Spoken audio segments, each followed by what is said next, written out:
Assalamualaikum Om Si Bro. Waalaikumsalam. Ada kedengaran suaranya? Agak kecil suaranya Om. Oke, bentar. Oke.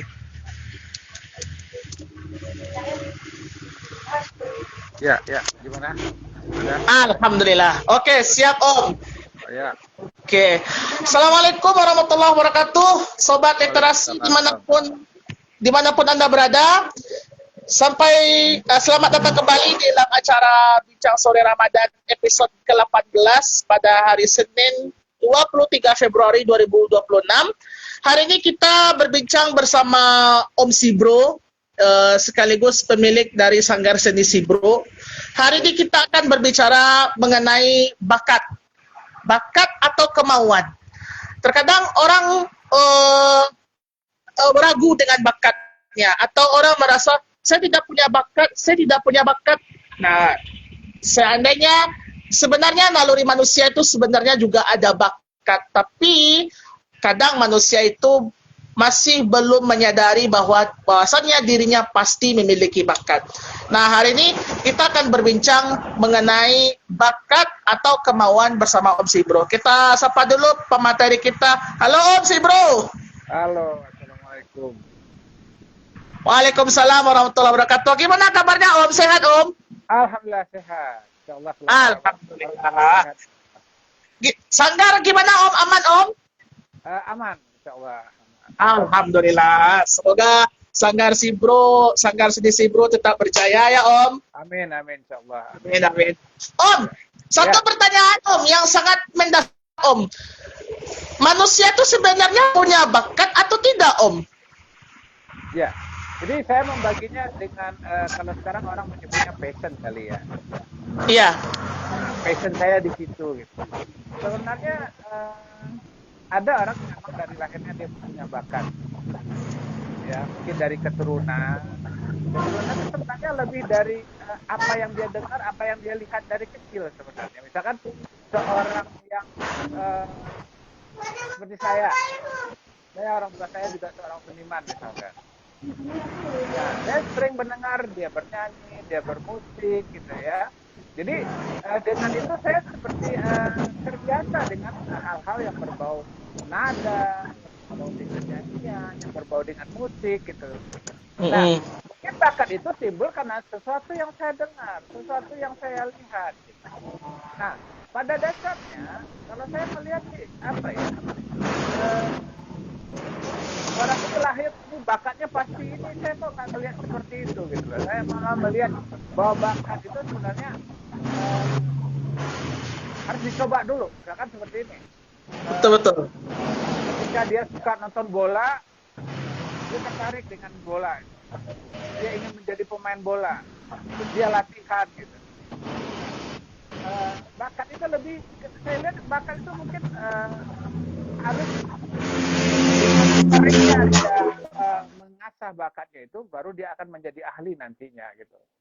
Enggak simsalabim juga bahwa dia tiba-tiba jadi hebat kan, enggak, harus melalui proses karena apa namanya, eh, manusia ini kan kita nggak seperti kucing yang kita ketika lahir kita langsung bisa berjalan, kan nggak seperti itu. Manusia ini ya ada prosesnya, dia mungkin agak menegakkan kepala dulu, terus dia menelungkup, terus dia merangkak, terus dia duduk, berdiri dengan pegangan, berjalan pelan-pelan baru dia bisa berlari. Jadi semuanya perlu proses. Jadi kadang-kadang makanya saya di apa namanya, di sini saya akan mengatakan bahwa bakat apa kemauan sih gitu loh. Saya lebih memilih ke kemauan sih sebenarnya, karena orang yang katanya berbakat banget nih, ya kan bisa kita lihat nih bedanya nanti antara orang berbakat yang dengan yang bukan, saya kurang kurang berbakat ya. Itu mungkin dari cara dia menerima ilmu itu lebih cepat dari orang yang dalam tanda kutip kurang berbakat. Saya nggak menyebut tidak berbakat ya, kurang berbakat. Dia lebih apa namanya, lebih eh, cepat menerima karena dengan bakatnya itu gitu, seperti itu mungkin gitu. Nah, tapi kalau eh, orang yang katanya kurang bakat tadi dengan dia kesungguhan, dia akan lama-lama dia akan jadi passion, dia akan jadi berbakat dan dia akan jadi ahli. Makanya saya lebih ngotot untuk mengatakan bahwa bakat apa kemauan? Kemauan. gitu. Om, kalau seandainya nih bakat dan kemauan kita gabungkan, Om, kita sinkronkan, apakah bisa menjadi lebih baik, Om? Itu luar biasa. Itu luar biasa. Seorang yang berbakat, misalkan nih, dia berbakat melukis lah misalnya, seperti itu.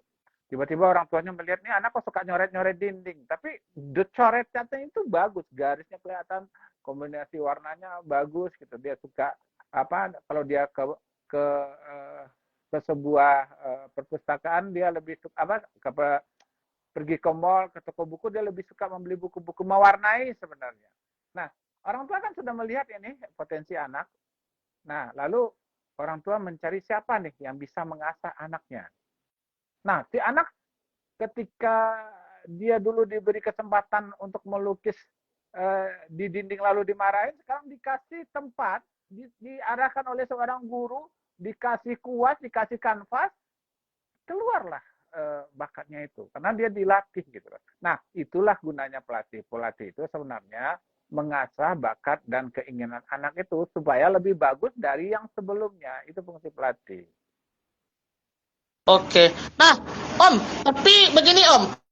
Eh, ada beberapa nih contoh beberapa kasus dari teman Kak Hernan gitu, Om. Ya, Dia sebenarnya sadar dia sudah punya passion, punya bakat, tapi masih malu-malu gitu untuk mengembangkan atau memiliki kemauan untuk mengembangkan bakat. Mungkin takut dia insecure mungkin, atau takut dia dicemooh mungkin, atau takut dia dibully nanti gitu kan.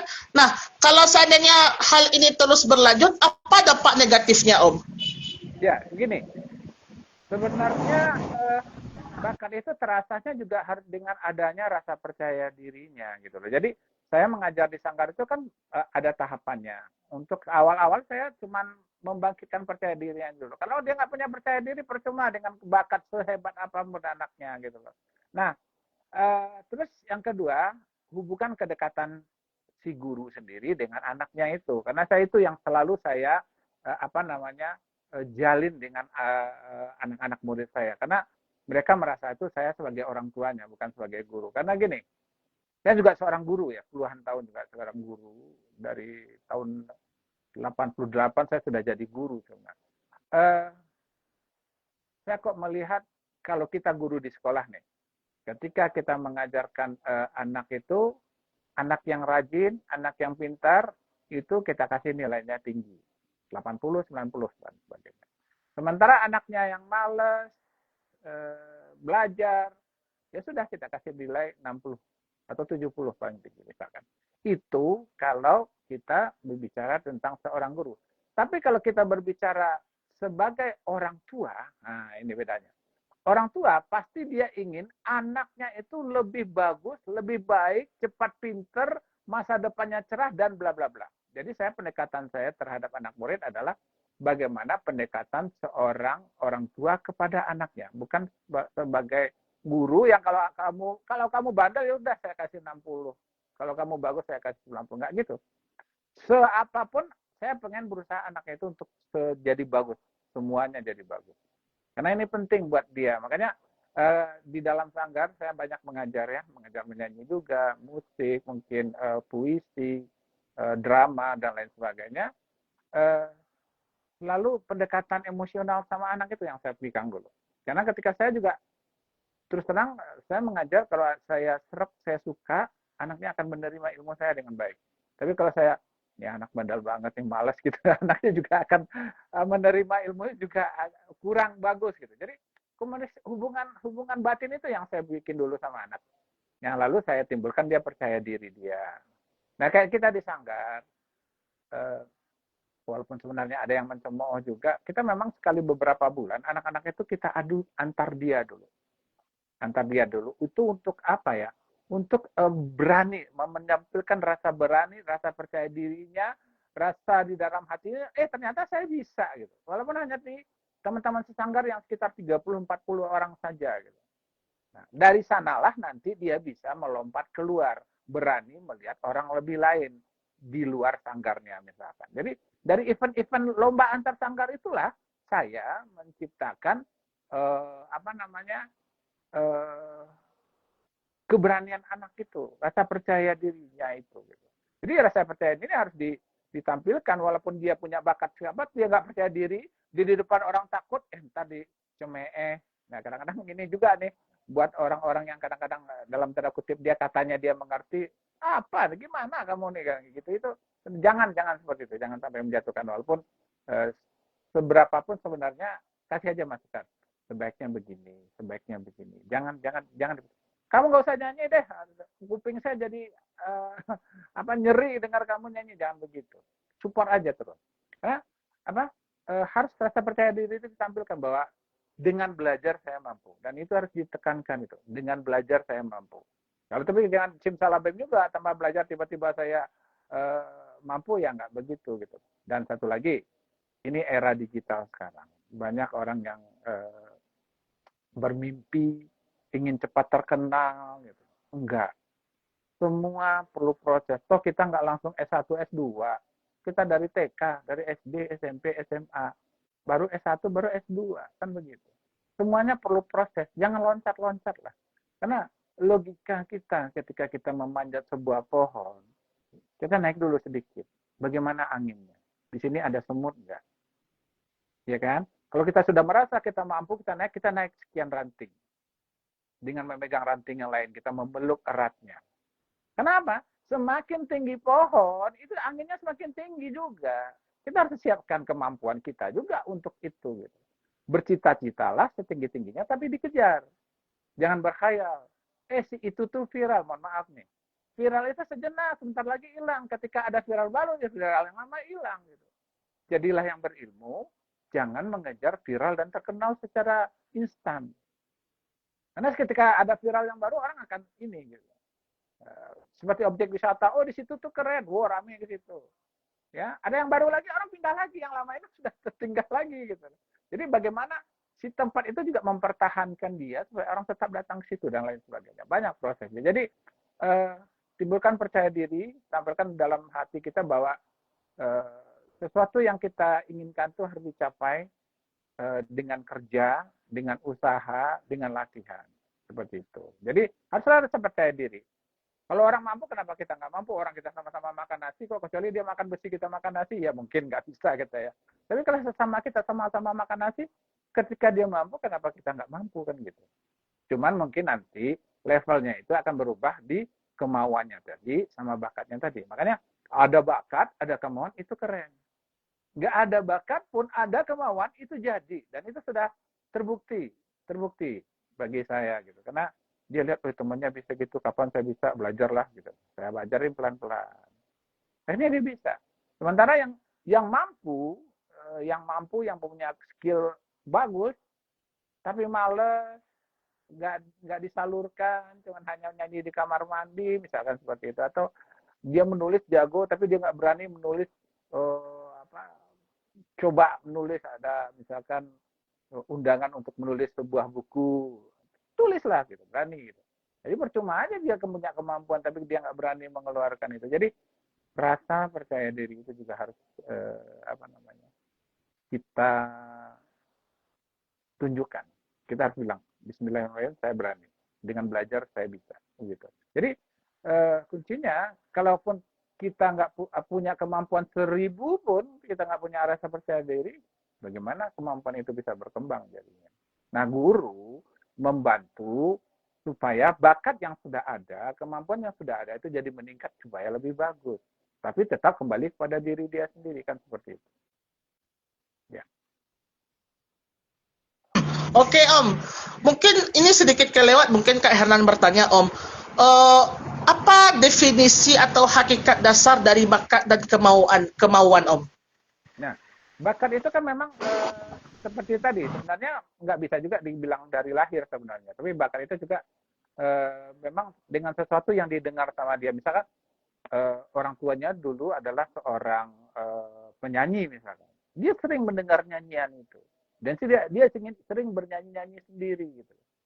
Ya, karena dia pernah sering mendengar, sering bernyanyi, akhirnya itulah yang bakat itu mungkin gitu, kata orang ya. Tapi nggak bakat dari lahir dia tiba-tiba bisa menyanyi, kan nggak juga. Ada lingkungan yang mempengaruhi bakat itu sebenarnya. Nah, di satu sisi ada orang yang memang keluarganya tidak ada sebagai seorang penyanyi misalkan. Dia nggak pernah dengar di rumah ada yang bernyanyi dan lain sebagainya. Mungkin itulah yang dikatakan nggak berbakat gitu. Karena lingkungannya tidak ada yang dia dengar seperti itu. Nah, bakat itu harus diasah. Bakat itu diasah. Apa yang dia dengar, apa yang dia lihat. Ketika kita suka nonton bola, kita jadi pengen menjadi pemain bola. Atau ketika kita dulu, saya kecil-kecil, saya ingat ketika kita nonton film kungfu dulu, tiba-tiba keluar kita seperti merasa menjadi pendekar seperti itu. Jadi bagaimana caranya menjadi pendekar? Ya ikutlah mungkin ke perguruan apa untuk melatih kemampuan bela diri kita dan lain sebagainya. Gitu. Jadi banyak sekali sebenarnya tempat-tempat untuk melatih kemampuan kita, mungkin dari teman, mungkin dari guru yang memang mengerti tentang itu gitu. Karena nggak bisa juga kita ada beberapa sih ilmu yang memang saya sendiri belajarnya otodidak, tapi kan dasarnya dari guru juga dulu. Nah, lalu saya kembangkan misalkan seperti itu. Dulu nggak pernah guru mengajarkan saya bagaimana mengaransemen sebuah musik. Tapi kan dasarnya saya bermain musik kan guru juga yang mengajarkan. Jadi bakat yang ada itu kalau tidak dilatih, dia kan seperti akan hilang gitu. Seperti orang yang juara misalkan anak-anak kita nih yang di MDA juara ngaji gitu, suaranya bagus, dapat juara umum. Lalu tiba-tiba dia sekian tahun nggak pegang Al-Quran lagi, suruh baca, belibet sudah, nggak jelas mana yang nunnya, mana yang banyak begitu. Jadi semua itu harus dilatih. Nah, ini prinsip orang Minang. Apa kaji dek baulang, apa jalan di batang tua. Jadi sesuatu itu memang harus dilatih.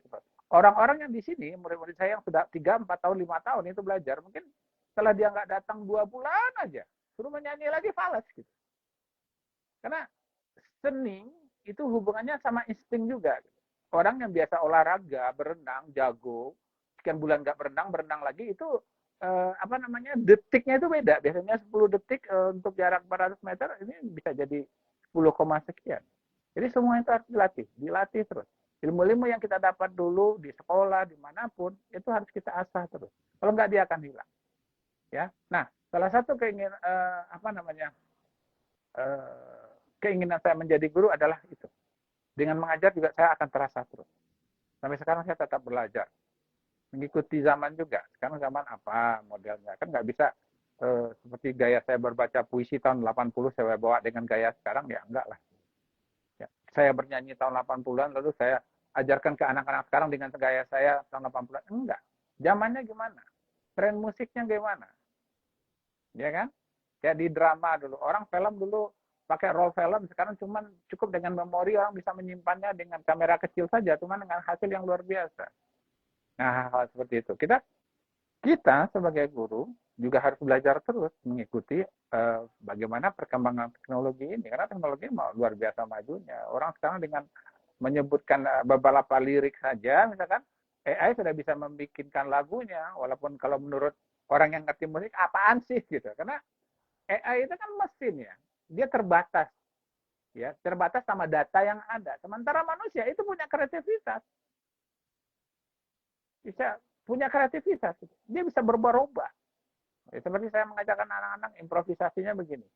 Ingat ya, 5 menit lagi dia berubah. Karena improvisasi itu kan insting. Seni itu kan insting. Makanya seperti bernyanyi lah misalkan. Kalau dia sering lama-lama nggak bernyanyi, itu insting nadanya itu nggak bagus. Jadi awal-awal mungkin dia bernyanyi seenaknya aja. Saya memberitahu sama dia, nadanya lari itu, fals misalnya. Tapi setelah dia sering-sering dia bilang, ulang kenapa? Tadi fals lari. Nah, dia udah tahu sendiri gitu loh. Jadi semua itu harus dilatih terus. Kemampuan itu dilatih terus. Seperti sekolah-sekolah nih misalkan.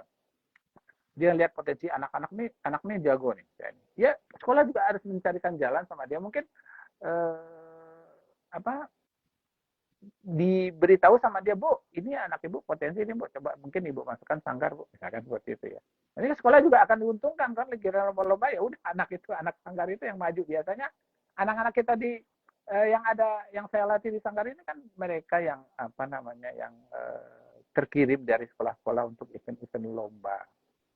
Walaupun sebenarnya patokannya jangan lomba dijadikan standarisasi bahwa dengan kemampuan anak.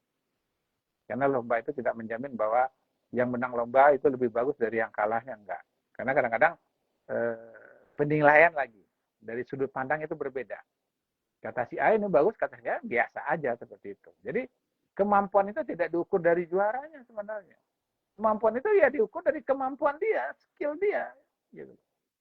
Berapa banyak sekarang, mohon maaf, penyanyi-penyanyi yang sudah terkenal itu nyaris bukan orang dari event-event lomba. Tapi dia terkenal. Tapi dia mampu menciptakan musik yang keren. Tapi dia mampu bernyanyi dengan keren misalnya. Coba kita lihat autobiografinya. Tahun berapa dia lomba? Menang lomba tahun berapa? Ada yang mungkin tiba-tiba ya bisa seperti itu, ya. Atau ada suku-suku bangsa tersendiri di Indonesia ini yang memang nyanyian ini sudah menjadi apa sama dia? Jadi gaya hidup lah. Seperti orang-orang Tapanuli misalnya, orang-orang dari timur sana. Dia bernyanyi ini sudah seperti mainan kita, kayak kita bermain domino lah orang Minang misalkan seperti itu. Jadi sensitivitas dia terhadap nada, nyanyian, mereka sudah terbiasa. Jadi semuanya itu harus, kalaupun oke lah, saya banyak kok melihat anak-anak ini sebenarnya dia nggak bakat, tapi dengan kesungguhan dia lama-lama dia akan bisa. Dan itu harus dilatih terus, jangan ngilang, senongol lagi. Nah banyak juga di sini yang murid-murid saya itu yang datang cuman ketika ada event lomba mereka datang terus itu dia hilang lagi, itu nggak jadi, percayalah. Karena sekali lagi standarisasi kemampuan orang bukan karena dia juara, standarisasi dari kemampuan dia karena memang skillnya bertambah dan skillnya itu dia gitu. Jadi kalau orang ditanya kembali kepada saya bakat atau kemauan, karena bakat itu bisa datang dengan dia terus dia akan bisa keluar bakat itu. Walaupun awalnya dia nggak berbakat sama sekali, tapi dengan kesungguhannya bakatnya akan datang. Kalau ditanya bakat atau kemauan bukan bakat. Bakat tapi tidak dilatih akan hilang, akan kalah dengan orang-orang yang tidak punya bakat tapi dia punya kesungguhan. Jadi teruslah, olahlah. Kita mungkin di sanggar saya banyak mengajar anak-anak. Saya ngajar public speaking juga, saya ngajarkan mereka drama, saya ajak mereka main film, saya ajarkan juga mereka bernyanyi, berpuisi, berpantomim, fashion show. Karena memang saya punya skill di situ. Saya nggak mau mengajar sesuatu yang saya nggak punya skill di situ. Mereka jadi multi talent. Mungkin sekarang mereka cuma hanya sekedar kebanggaan kecil bahwa di sekolah saya di ini, kamu jago ya, pujian-pujian kecil. Tapi nanti mereka nggak tahu bahwa nanti di dunia kerja itu mereka dipakai. Karena banyak murid-murid saya yang sudah bekerja sekarang, ternyata ilmunya, kepake banget ilmu public speaking yang Om kasih, Om. Kita sekarang apa-apa di kantor kita yang dipakai. Mungkin rasanya nanti, bukan sekarang. Nah, tapi sekarang tetap biasa. Karena sekali lagi, banyak hubungannya. Saya mengajarkan itu banyak hubungannya. Seperti saya mengajarkan puisi sama anak-anak yang bernyanyi. Awalnya dia datang untuk belajar bernyanyi. Nggak tertarik sama sekali dengan puisi. Misalnya. Saya ajarkan puisi dia nggak mau. Tetapi setelah saya menjelaskan, untuk rasa itu ada di sastra. Bagaimana orang terbiasa membaca emosi, beremosi di puisi, lembut, sedih, girang, bahagia, harap, dia pindahkan ke dalam nyanyian, dia bernyanyi dengan rasa. Oh, begitu. Nah, baru dia belajar puisi. Digabungin memang jadi keren gitu. Jadi segala sesuatu apalagi seni dan sastra itu kalau nggak ada rasanya tuh seperti apa ya? Kita makan nasi putih aja nggak ada apa-apanya. Tapi kalau rasa itu adalah mungkin bawang gorengnya, mungkin telurnya untuk nasi goreng, mungkin kerupuknya, mungkin sayur dan tomatnya, mungkin sambelnya, itu yang membuat dia enak. Jadi segala sesuatu seni dan sastra itu rasa harus diutamakan. Bagaimana seorang bercerita, dia mendongeng nggak ada rasanya. Orang bosan itu. Datar aja. Tapi kalau, kucoy, kapan gedenya? Dulu di sebuah negeri hiduplah seorang raja yang memimpin. Nah kan gitu. Dulu di sebuah negeri hiduplah seorang raja yang memimpin rakyatnya dengan bagus. Kayak gini orang nggak tertarik. Nggak bisa kita membawa orang ke alam cerita kita. Jadi, sekali lagi, kemauan. Ya, bakat akan bisa datang dari kemauan, bisa. Passion bisa nggak datang dengan terus-menerus mengerjakan itu? Bisa, bisa. Misalkan Kak, siapa Kak Herman tadi ya? Dia semakin sering membawa acara-acara menjadi host seperti ini, lama-lama akan jadi keren loh. Tapi kalau nggak mau mencoba, kapan kerennya coba? Nggak berani, kapan jadi hebatnya coba? Tapi kalau mau mencoba, berani mencoba, nah itu kan hasilnya jadi lama-lama jadi jago, bisa kepake kemana-mana nanti. Ilmunya dikembangkan, ilmunya disiapkan, itu harus dikembangkan. Cara kayak gitu. Silakan. Oke, Om, kalau seandainya bakat itu dinilai dari seseorang, misalkan oh si A ini kayaknya punya bakat ini, apakah bisa seseorang menilai bakat orang lain, Om? Kalau saya enggak, Oke, saya lihat alasannya dulu. Om? Saya lihat dulu. Jadi gini,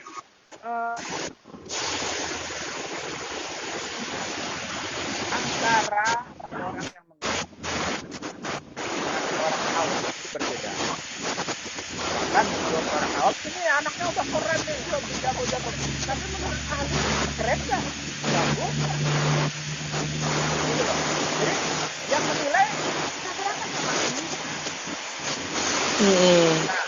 Nah, cuman seni ini kan soal selera, selera begini, selera begini. Tapi kita melihat sebenarnya mungkin bakat ini menurut para orang tua ini adalah keinginan anak, itulah bakatnya.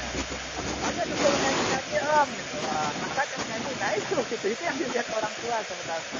Nah, kita sebagai pelatih itulah yang harus kita proses supaya dia menjadi lebih bagus, saya lebih bagus. Gimana mungkin dia om bakat di passion nambahnya kok om kok malah kok ya kita lihat dulu kalau saya kan begitu. Ya jadi jangan versi orang tuanya, yang versi keilmuan saya dong gitu. Om Bonya siang menyanyi pas saya coba ternyata temponya lari-lari, nadanya goyang-goyang. Jadi kita harus mengetahui ini orang expert atau tidak, ya sama ahlinya lah kalau di saya ya. Ahlinya lah yang menilai bahwa ini anak memang mampu atau tidak sebenarnya. Nah, tidak pun bisa jadi mampu. Kenapa? Karena belajar. Makanya agama juga menyuruh kita untuk belajar dari mulai dari kita lahir sampai liang lahat, kita harus belajar terus. Agama juru belajar seperti itu. Nah, sekarang orang bingung sama saya gitu. Anda mengajar di Sanggar apa? Saya sudah bilang, saya bisa mengajar fashion, saya bisa mengajar tari, bernyanyi, bermain musik, mengajar puisi, mengajar teater, menulis, dan segala macam. Kok bisa begitu? Karena belajar. Dulu ketika teman-teman ketika saya masih di Jakarta dulu, ikut kegiatan ini, saya ikut mereka. Saya nggak pergi main-main nonton bola atau apa. Saya waktu itu walaupun saya hobi juga bola. Ini ada pelatihan teater di Gelanggang Remaja ini. Ikut nggak lo? Ikut. Ini ada pelatihan pelatihan fotografi. Di kampus itu kan ada UKM ya, unit kegiatan mahasiswa. Hampir semua saya ikutin. Sampai saya diketawain sama teman-teman dokter. Mau jadi apa sih lo semua ikut gitu loh. Ya jadi ini, tadi ini sekarang. Jadi kehausan terhadap ilmu yang tidak pernah puas, itu yang harus kita tanamkan sebenarnya. Bahwa kita kadang-kadang orang merasa udahlah saya udah hebat kok, ngapain saya belajar lagi. Nah ini gitu. Ini yang sebenarnya membunuh kemampuan seseorang, rasa sombong, rasa merendahkan orang lain. Ini saya selalu tekankan sama anak-anak murid saya. Kalau kamu sudah pernah sombong, kamu menganggap orang di bawah kamu nggak mau belajar lagi. Sebenarnya kamu sudah mati. Tidak akan bergerak lagi kamu ketika kamu sombong dan merendahkan orang lain. Kamu nggak ada apa-apanya sebenarnya. Karena ketika kamu diam di satu titik, orang akan bergerak terus dan satu titik waktu dia akan lebih tinggi dari kamu. Makanya kalau ingin maju di bidang apapun saja, sombong itu nggak ada. Buang sombong. Jadilah orang yang merasa bahwa saya masih belum apa-apa, saya masih kurang, saya harus menuntut ilmu terus. Saya sudah hampir 60 menurut saya, sampai sekarang masih belajar terus kok, menuntut ilmu terus. Gitu. Jadi itu yang harus kita terapkan. kalau ingin kita menjadi orang-orang yang memang bisa, memang mampu, hilangkan sifat sombong dan merendahkan orang lain. Selalu merasa bahwa kita masih dalam kekurangan, kita masih kurang, dan itu akan motivasi kita untuk terus belajar untuk menjadi lebih baik, menjadi lebih baik, menjadi lebih baik. Karena untuk nasib itu urusan Tuhan loh. Ada orang yang misalkan dalam menulis dia biasa-biasa aja, tapi rezeki dari Tuhan dia hebat gitu, dia bisa terkenal cepat. Ada yang punya kemampuan menulis, tapi mungkin tidak dia kembangkan, ya dia hilang aja seperti itu. Nah itu urusan Tuhan lagi nanti. Kita sebagai manusia kita belajar bagaimana belajar terus mengembangkan potensi yang ada. Potensi itu bisa ditimbulkan dengan keinginan. Ketika kita tertarik dengan sesuatu, kayak ini keren juga nih kalau saya bisa ikut. Akhirnya kita belajar, akhirnya kita jago, kan begitu. Jadi asah terus potensi yang ada di dalam diri kita. Jangan cepat merasa puas dan buang kata-kata sombong. Yang jangan lupa lagi adalah bahwa ketika kita menuntut ilmu, kita nggak mungkin langsung SMA, langsung perguruan tinggi seperti saya bilang tadi. Kita dari SD, dari SMP. Ingat semua orang-orang yang membuat kamu tinggi. Ketika kita berada di puncak pohon, ingat. Ya, ingat batang pohon yang kita peluk. Ingat dahan yang kita raih. Ya, ranting yang kita raih dan dahan yang kita injak. Baru kita bisa sampai tinggi. Ingat semua itu. Jangan melupakan jasa guru. Tanpa guru kita nggak ada apa-apa. Saya masih ingat semua guru-guru saya. Saya hormat sama dia. Kalau tanpa dia saya tidak jadi apa-apa. Ya, jadi selain kemampuan, etika harus dijaga. Adab harus dijaga. Harus dijaga. Rasa terima kasih terhadap guru, tidak merendahkan orang lain. Ini public speaking itu kan sebenarnya untuk orang Minang sebenarnya sudah diajarkan bagaimana sebenarnya beradab itu sendiri dengan katona nampeknya, bagaimana dengan orang yang lebih tua, yang sama besar sama kita, yang lebih rendah sama kita. Udah diajarkan. Orang Jawa ada istilah tata kromo misalkan. Semuanya berbicara itu. Buat apa kita punya kemampuan ilmu, tinggi langit, juara ini, juara itu, tapi adab kita nggak ada. Jawab. Semuanya harus diajarkan. Kemampuan kita, keinginan kita, adab kita, doa juga. Jadi semua harus sinkron. Ya. Jadi jangan bicara, jangan beri otak sesuatu yang negatif. Misalkan, nggak bakalan bisa saya menyanyi. Misalkan. Saya nggak bakalan bisa menulis, saya nggak bisa. Otak diberi racun negatif seperti itu, badan ngikutin. Kata badan, iya memang kamu nggak mampu, ya nggak usah. Ya. Jadi beli hawa positif sama diri kita. Insya Allah saya bisa menulis dengan belajar. Insya Allah saya bisa membaca puisi dengan baik dengan belajar. Insya Allah saya bisa berpidato dengan belajar. Dengan bertanya. Dengan melihat. Hanya apa ya? Orang Minang juga bilang, alam tak kambang jadi guru. Alam luas ini bisa jadi guru. Bagaimana kerjasama semut misalkan. Bagaimana tumbuhnya pohon. Bagaimana pohon yang mendapatkan sinar matahari lebih cepat, dia tinggi dan lain sebagainya. Pohon yang agak teredup kena sinar matahari agak perkembangannya agak kerdil. Allah memberikan banyak kesempatan kepada kita. Dan seperti ada ajang-ajang yang ada sekarang seperti Indonesian Idol dan sebagainya. Dia tidak butuh kamu meniru orang lain. Dia butuh kamu menjadi diri kamu. Nah manusia ini kan beda. Si A sama si B sama dengan nyanyian sama, beda gaya bernyanyinya. Beda nada dasarnya. Ada yang dilahirkan bass, alto, ada yang sopran, ada yang tenor misalkan. Itu sebatas suara kita, nggak usah kita ngejar-ngejar terus. Gitu. Nah, jadi berkembanglah kamu dengan kemampuan kamu, berkembanglah kamu dengan gaya kamu. Makanya kalau bilang, itu anaknya keren loh, mau nyanyi apa aja dia keren. Enggak. Dia akan keren kalau lagu itu sesuai dengan dia. Jadi kita harus juga, dalam seni ini ada juga seperti pakaian yang harus kita pakai. Pakaian yang cocok sama kita baru enak dilihat.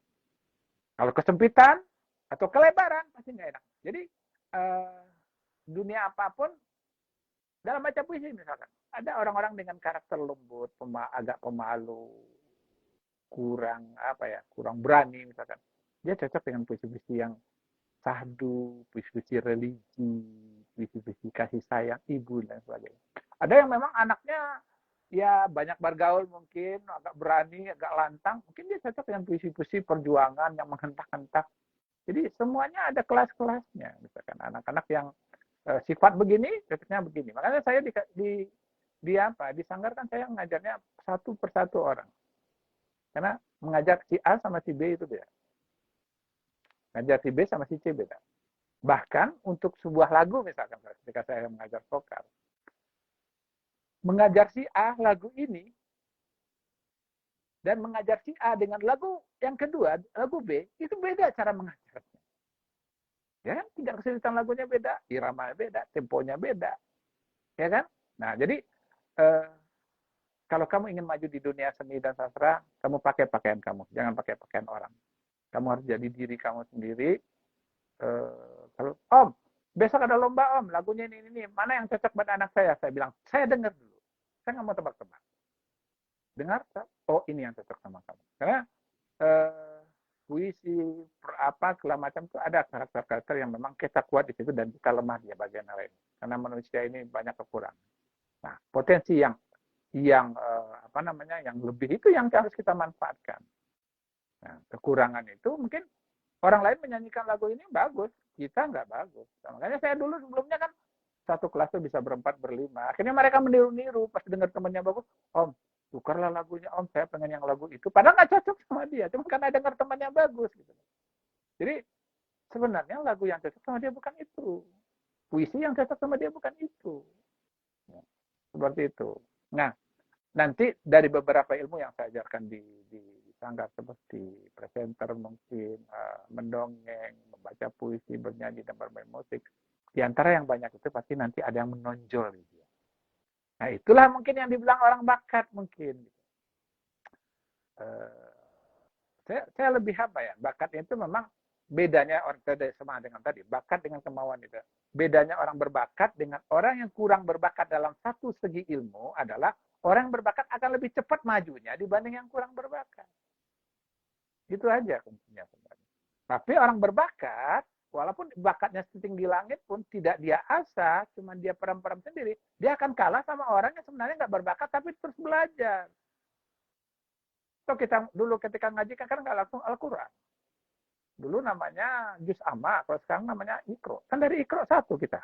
Kan nggak langsung loncat ke Al-Quran. Tapi kita latih terus. Sampai ke Al-Quran, sampai kita diajarkan irama, terus bisa menghafal juga jadi tafsir dan segala macam. Semuanya perlu proses dan itu dikejar, nggak bisa didiamkan. Jadi buat orang tua yang yang melihat potensi anak. Nah, ini satu lagi yang saya lihat kelemahan dari ini sekarang, orang tua yang pengen anaknya maju, anaknya kurang ini. Ini yang mengganggu anak sekarang. Banyak sekali dia mengganggu di sini. Jadi orang tua melihat bakat anaknya tadi, bicara bakat. Ini anaknya bakat. Orang tuanya ngerti sedikit lah tentangnya. Suaranya merdu gitu. Suaranya merdu nih anaknya. Orang tuanya mengantarkan. Tapi anaknya malas di sini. Pulang udah seperti itu. Jadi kuncinya sebenarnya orang tua harus support. Anaknya juga pengen bisa. Ini yang sulit sekarang. Anaknya yang punya kemauan untuk dia bisa, untuk nambah ilmu. Sulit sekarang. Apalagi yang gede-gede. Makanya murid saya lebih banyak anak SD. Apalagi udah SMP, SMA itu, waduh, semangatnya benar-benar. Kalau saya bandingkan dengan murid-murid saya 20 tahun yang lalu, semangat anak-anak sekarang kurang untuk pengembangan diri dia. Padahal dia punya kemampuan. Inilah yang kadang merasa, saya sebagai guru merasa jadi geram gitu. Ini anak punya potensi, tapi kok nggak mau yang ngembangin itu. Nggak sadar. Karena nggak semua orang punya potensi kayak dia. Gitu. Giliran dia dikasih, dia cuek. Kan itu. Padahal banyak orang yang pengen, kalau saya seperti dia, saya akan rajin latihan. Banyak yang seperti itu. Kadang-kadang juga kita tidak ya kayak seperti nggak bersyukur juga dengan anugerah yang diberikan kepada kita. Karena nggak semua orang yang tidak, ya kalau kita bicara bakat tadi, nggak semua orang yang punya bakat seperti kita itu. Kalau orang dikasih, mungkin orang, akan dilatih terus. Jadi orang tua support anaknya, anak juga harus punya keinginan untuk maju. Ya, sekarang banyak anak-anak saya yang, mohon maaf, dia masuk sekolah itu dengan jalur prestasi. Misalkan dia pengen sekolah di Bukit Tinggi, KTP-nya di Agam. Dia masuk lewat apa? Nggak pegam-pegam yang dibawa. Pegam juara ini, juara ini, juara ini. Nggak bisa masuk dari jalur prestasi. Atau anak murid-murid saya yang ada di SMA, saya ngajar di SMA 4, SMA 5. Diterima sebagai mahasiswa undangan. Dari mana? Dari prestasinya dia. Kan ketika kita masuk mengisi data-data itu, kita prestasi yang pernah dipilih, kan kita masukin itu. Berapa banyak yang mereka diterima sebagai mahasiswa undangan karena prestasinya itu. Prestasi itu kan udah nggak dapat simsalabim melalui latihan dan keinginan dia. Nantilah kita bicara dengan dengan biaya gitu. Karena saya sendiri ada juga beberapa anak-anak yang di sini. Oh, kamu mau belajar tapi duit saya nggak ada. Silahkan datang aja. Kan nggak ada, segala sesuatu itu tidak selalu urusannya dengan uang gitu. Saya tahu ini rumah baca anak nagari ini suka mengadakan event-event segala macam free, gratis, kosnya dibayar oleh Erban misalkan, ya kan? Kan nggak harus segala sesuatu itu harus punya harus dengan uang diukurnya. Banyak tempat-tempat orang-orang yang mau mengajarkan, Pak, datang aja sama dia, Pak, saya pengen belajar, saya nggak punya duit, gimana Pak? Saya terima itu, insya Allah gitu. Nah, cuman belakangan ini karena saya sendiri, saya nggak punya asisten, memang belakangan saya tidak terima murid lagi karena sudah terlalu banyak sebenarnya. Takutnya nanti nggak fokus, jadi nggak bagus gitu, agak ngasal jadinya. Jadi agak saya batasi. Kenapa saya nggak punya asisten? Om, carilah asisten. Gitu. Banyak sekarang bekas-bekas murid saya lah, yang sudah saya ajar sekian tahun, terus saya ajak ke sini untuk dia untuk dia menjadi guru. Dia mengajari anak itu bagaimana dia gitu. Kalau saya enggak, saya mengajar anak bagaimana gaya tuh anak itu yang saya iniin. Nah, itu insting itu yang belum ada sama murid-murid saya yang sudah saya minta bantuin untuk jadi asisten misalnya seperti itu. Anak yang seperti ini penanganannya seperti ini. Anak yang seperti ini penanganannya seperti ini. Nah, itu makanya saya di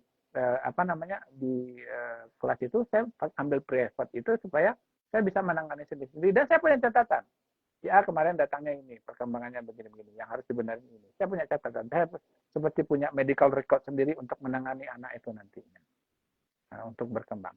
Tapi yang paling penting adalah kepuasan saya sebagai guru adalah bukan materinya, bukan saya nggak butuh materi, tapi kepuasan ketika apa yang saya berikan sama anak didik saya itu berhasil. Kemampuannya bertambah. Itu kepuasan yang luar biasa. Ya. Oke. Nah, ini juga ada komen nih, guru tidak mematok harga, biasanya tuh guru teladan. Jadi itulah yang kami terapkan di rumah baca Om. Jadi mungkin ini sebagai pengalaman bahwa Kak Herna sendiri kan merupakan orang yang boleh dikatakan nekat sih Om, dengan anggaran sendiri mengadakan les untuk TKA SD, UN SD, kemudian pergi ke sekolah-sekolah untuk mengadakan tryout dengan anggaran kebanyakan sih anggaran sendiri gitu kan. Itu kan suatu hal yang nekat gitu. Sebuah nekat kemauan. Padahal saya guru agama loh Om. Saya guru agama yang basic keilmuannya itu tuh lebih banyak dominan agama. Tapi karena saya juga ngajar SD, tentu saya memiliki kemauan juga gitu kan. Kalau seandainya itu saya berpikir di dalam kotak, mungkin saya akan terkurung dalam kotak tersebut. Tapi kalau seandainya saya berpikir di luar kotak, mungkin hal tersebut akan menjadi lebih luas gitu Om. Ini makanya kenapa, dan itu sejarah loh Om, belum ada satupun guru PAI yang berani buka les untuk TKA SD gratis pula lagi. Belum ada lagi Om. Kamilah yang melakukan semua itu Om. Dan itu istilahnya kalau kata orang muda kan nekat dah Om. Ya, saya sendiri sebenarnya mematok harga juga sebenarnya di Sangkar ini. Tapi Kalau ada yang nggak mampu pun ya saya gratiskan. Oke. Nah, yang mampu silakan mereka membayar. Yang nggak mampu, oh saya pengen belajar. Ya mohon maaf ini saya bukan membuka aib ke orang. Ada murid saya yang 9 tahun belajar sama saya nggak pernah bayar Rp5. 9 tahun. Dari dia kelas 3 SD sampai dia kelas 3 SMA. Nggak pernah bayar. Dan sudah juara di mana-mana. Sudah menghasilkan pundi-pundi uang juga lah. Tapi itu tadi kuncinya bahwa kalau saya ingin materi yang saya kejar, saya nggak jadi guru vokal, saya nggak jadi guru di sangkar, saya nggak jadi guru di sangkar, saya cari bisnis yang lain. Saya dulu pebisnis sebelum tahun 97 saya di Jakarta saya jadi direktur utama beberapa usaha. Ya, saya bisa yang lain, saya bisa ini teman-teman saya karena basic saya sebenarnya nggak di seni ini, saya dulu kuliahnya di komputer malah gitu. Tapi ada sesuatu yang tidak bisa kita nilai dengan uang, itu kepuasan. Bagaimana saya dekat dengan anak-anak itu merasa saya juga sebagai orang tuanya, terus melihat apa ya ilmu yang saya berikan bermanfaat buat dia, itu luar biasa, bukan bisa dibayar sama uang itu. Luar biasa itu. Bisa melihat dia di televisi, ya kan? Dia sudah di luar negeri sekarang, nanti di luar negeri, itu kepuasan yang luar biasa. Kalau saya juga sering dimarahin sama teman-teman yang seniman, Om, nggak boleh harga segitu lagi, Om. Ya, minimal segini lah, Om. Saya bilang, sekolah kan mungkin segitu gimana dong? Karena itu kembali tadi, saya butuh secara materi saya butuh, tapi bukan materi adalah segala-galanya. Kadang-kadang kepuasan batin ini jauh lebih berharga dari materi yang kita. Jadi saya syukur lah kemarin ketika Bu Sri bilang, oh bisa nggak jadi? Ya saya mau, karena berbagi itu indah, berbagi itu memberikan wawasan sama kita, kemudian menjadi ilmu yang bermanfaat, kan jadi pahala juga buat saya. Gitu. Terus ternyata kata si Om, walaupun kita nggak punya bakat, asal punya kemauan bisa loh. Karena itu kan mudah-mudahan terbuka itu. Mereka, wah, saya bisa nih seperti itu kan. Mudah-mudahan jadi motivasi bagi anak-anak yang selama ini merasa minder, merasa saya nggak bisa nih, saya nggak bisa ini gitu. Jadi seperti saya ada bilang tadi, jangan kasih informasi negatif ke otak, karena badan akan mengikuti itu. Tapi kasih dengan belajar saya bisa. Karena kita lahir seperti kita lahir langsung bisa berdiri kok. Melalui proses merangkak dan lain sebagainya. Gitu. Oke, Om, kalau seandainya Om, ini kan kalau kita kan bicara dalam ranah kondisi manusia sempurna, Om. Tapi kan ada juga nih, Om, dalam tanda kutip, ada manusia yang kondisinya, maaf, berkekurangan gitu. Misalkan mungkin ada yang tunarungu, mungkin ada yang tunanetra, mungkin ada yang tunawicara, mungkin. Nah, hal seperti itu kan sebenarnya membuat dia drop gitu. Membuat karena mungkin kondisi dia berkekurangan, mungkin saya mungkin susah untuk mengembangkan diri saya gitu.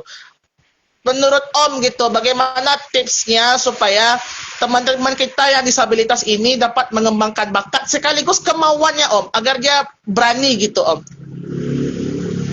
Sekarang gini deh, kita ambil contoh ya. Saya sebenarnya sama teman-teman Pertuni, Persatuan Tunanetra Indonesia, biasanya mereka kenal dengan saya. Oh, oke. Ya, orang-orang Pertuni kenal sama saya.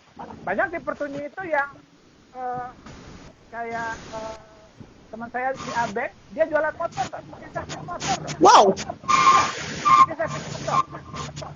Di dekat RRI, Berkat Yasin namanya. Dia servis motor. Jual tunanetra, jual motor Om. Tunanetra, si Abek. Teman saya. Wow. Kalau teman-teman tunanetra banyak yang kenal sama saya, karena dulu beberapa event Pertuni ini saya sering bantu mereka dari segi yang matanya kelihatan lah gitu. Panitianya orang-orang tunanetra, kita bikin event lomba nyanyi, ya mereka itu. Nah, satu aja saya contohkan, Putri Aryani, American Idol, orang buta. Banyak orang-orang yang melek matanya kalah sama dia dalam bermusik dan bernyanyi. Orang buta bicara dengan hati, musiknya dia pakai rasanya jauh lebih tinggi dari kita yang bisa melihat. rasanya luar biasa, musikalitasnya luar biasa. Atau Stevie Betul. Wonder itu kan orang buta juga. Ya jadi karena saya biasa bergaul dengan orang-orang yang seperti itu, saya nggak melihat bahwa saya disabilitas, saya nggak bisa. Kenapa bisa? Bilang disabilitas nggak bisa bernyanyi. Dia bilang mereka nggak jago menulis, nggak jago melukis. Allah berikan juga kemampuan sama dia, di balik kekurangan dia nggak bisa melihat. Allah kasih kemampuan luar biasa pula yang kita orang kan mata melek nggak bisa, nggak punya. Kalau saya bertemu dengan teman-teman tunanetra, mungkin dari bicara saya aja, Pak, kok, bro, gila kan? Dari mulut saya, dia tahu bahwa itu saya. Ataupun kalau dia, siapa kok, misalkan saya bilang, siapa saya, dia pegang-pegang tangan saya. Dengan megang tangan, terus dia bilang, om, sama om, luar biasa. Kita bertemu sama mereka, gitu. Mereka bisa tahu. Dalam sebuah event kita mengadakan lomba waktu itu, kita sudah susun panggungnya, bangku-bangkunya. Lalu saya ajak anak murid saya waktu itu untuk tampil di sana untuk sebagai bintang tamu di acara lomba menyanyi antar tunanetra. Waktu itu saya jadi juri. Lalu itu teman-teman Pertuni ini jalan dari lari ke arah pentas bolak-balik itu seperti nggak orang buta gitu, nggak nabrak juga gitu. Tapi anak murid saya tanya, oh itu mereka buta. Dia tahu aja, ya mereka cukup dengan memegang bahwa ini kursi di sini, meja di sini, ini di sini. Mereka mereka jalan. Sama dari rumah mereka ke pasar rumah, mereka udah tahu di sini ada lubang, di sini ada ini. Jadi apa ya? Mungkin mereka tidak bisa melihat, mereka tidak bisa mendengar, tapi Allah beri kemampuan yang luar biasa yang lain yang tidak mereka. Dan ada pendeta orang disabilitas tidak bisa maju, Putri Aryani, internasional, Stevie Wonder, internasional. Jadi apa namanya? Nggak ada kekurangan kita secara fisik itu akan menghambat kita. Saya punya teman di Pertuni dulu, sekarang dia jadi PNS, Yogi namanya. Nah, kalau orang Pertuni tahu, dia PNS ya. Dia dulu kuliah di UI, sekamar dengan anak saya di asrama. Luar biasa ya. Hanya dengan mendengar, dan literasi buku-buku yang ada untuk pelajarannya, yang berarti itu berapa? Mengandalkan belajar. Dengan mendengar, dia bisa mengalahkan orang normal seperti kita. Jadi kita nggak bisa melihat orang-orang yang disabilitas itu, mereka itu tidak bisa apa-apa itu. Yogi, PNS, dan gambar-gambar yang punya. Jadi saya sudah terbiasa bergaul dengan mereka itu. Saya nggak bisa. Malah saya tahu dengan kekurangannya. Mereka bermain catur, oke lah dengan main pingpong. Mereka main pingpong. Lihat, lama bergaul dengan tunanetra itu. Jadi kalau kita punya mungkin kekurangan ada Allah yang luar biasa yang bahkan orang-orang pun tidak punya. Allah nggak tahu. Tetap potensi itu kembangkan saja, usahakan saja, jangan malu dengan fisik mungkin agak pendek, mungkin dia buta dan lain sebagainya, tunanetra teman-teman itu enggak, tapi Allah kasih potensi yang lain buat dia. Ya seperti teman saya yang jualan motor itu, dia tapi motor dia nggak bisa lihat, orang saya beli motor seperti itu. Oke, Om, closing statement nih Om, bisa tak berbagi tips untuk kita semua bagaimana cara menyeimbangkan bakat dan kemauan agar hasilnya lebih maksimal Om? Nah, ini nih, saya bilang tadi, percuma Anda punya bakat kalau Anda nggak punya kemauan untuk mengembangkan bakat Anda. Kemauan Anda itu, ya, dan ingat,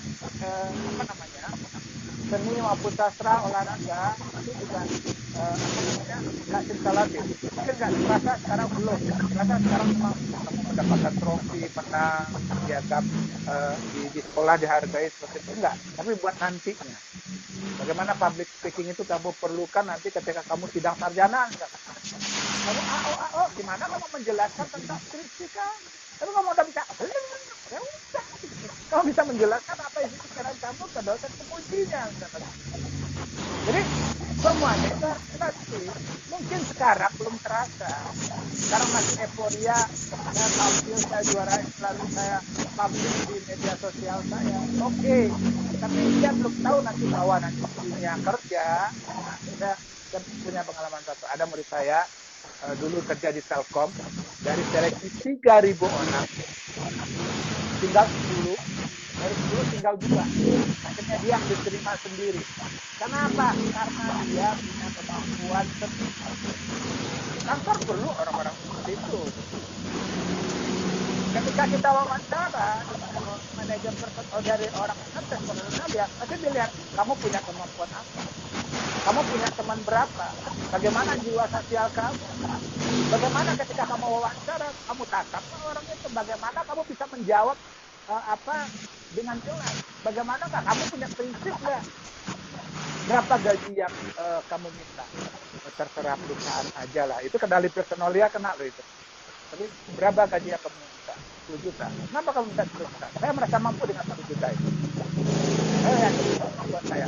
Itu yang dibutuhkan oleh orang dengan seperti itu. Jadi ilmu-ilmu sastra, ilmu tentang bagaimana berbicara, ini kan perlu latihan juga. Saya nggak ada bisa bapak-bapak gini kan perlu latihan juga. Nggak langsung seperti ini gitu.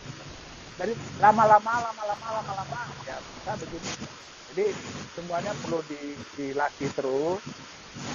Kemauan itu harus dipupuk terus. Percuma ada bakat kalau kemauan itu tidak kamu asah. Dan jangan merasa saya nggak mampu. Tapi kamu cobalah belajar. Jadi guru akan melihat kamu mampu atau tidaknya. Sebenarnya saya rasa saya mampu-mampu aja. Selama ini nggak ada yang dari awal juga saya sebenarnya nyerah. Saya bisa nih. Karena biasa melihat kemampuannya. Ini anak bisa. Ini anak gigih. Walaupun dalam tanda kutip, wah, apa yang saya bilang itu lama dia nangkapnya karena tadi mungkin bakatnya kurang tadi.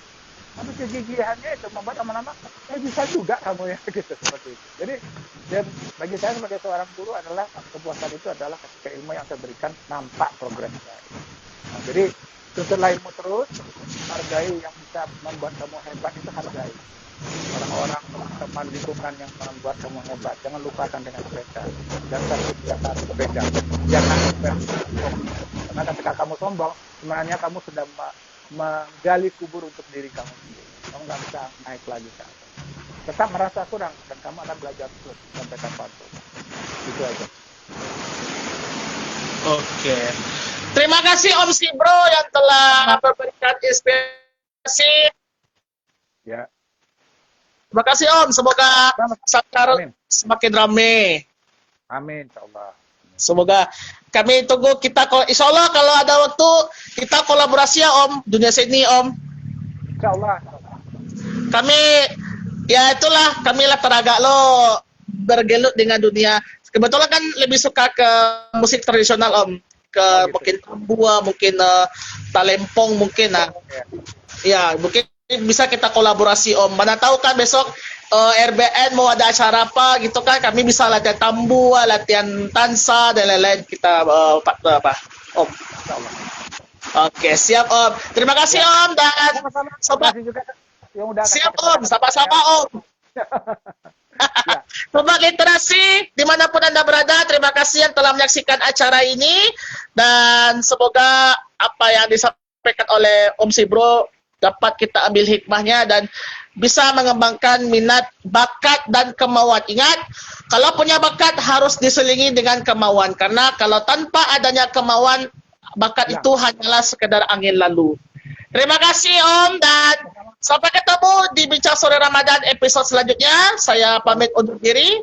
Assalamualaikum warahmatullahi wabarakatuh, dan salam literasi.